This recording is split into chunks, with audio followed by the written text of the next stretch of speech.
চড়ক পূজা পশ্চিমবঙ্গ, ত্রিপুরা ও বাংলাদেশের হিন্দু ধর্মাবলম্বীদের অন্যতম গুরুত্বপূর্ণ লোকোৎসব।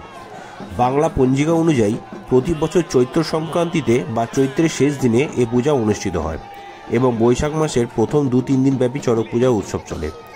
এটি চৈত্র মাসে পালিত হিন্দু দেবতা শিবের গাজন উৎসবের একটি অঙ্গ। এই উৎসবকে কেন্দ্র করে বিভিন্ন স্থানে মেলা বসে, যা চড়ক সংক্রান্তির মেলা নামে অভিহিত। জনশ্রুতি রয়েছে 1485 খ্রিস্টাব্দে সুন্দরানন্দ ঠাকুর নামের এক রাজা এই পূজা প্রথম শুরু করেন। কথিত আছে এই দিনে শিব উপাসক বান রাজা দ্বারকাধীশ কৃষ্ণের সঙ্গে যুদ্ধে ক্ষতবিক্ষত হয়ে মহাদেবের প্রীতি উৎপাদন করে আকাঙ্ক্ষায় ভক্তিসূচক নৃত্যাগীতাদি ও নিজ গাত্র রক্ত দ্বারা শিবকে তুষ্ট করে অভীষ্ট সিদ্ধ করেন।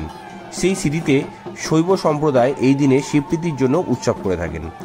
চড়ক পূজনে আরও সব নানান ধরনের ভিডিও এবং নানান রকমের এই ইতিহাস আপনাদের সামনে তুলে ধরবো। চ্যানেলটিকে সাবস্ক্রাইব করুন, দেখতে থাকুন ট্রাভেল ইভেন্টস বেঙ্গলি। আরও প্রচুর ভিডিও আসছে আপনাদের সামনে আমরা চড়ক পুজোর সমস্ত ইতিহাস তুলে ধরবো। ধন্যবাদ।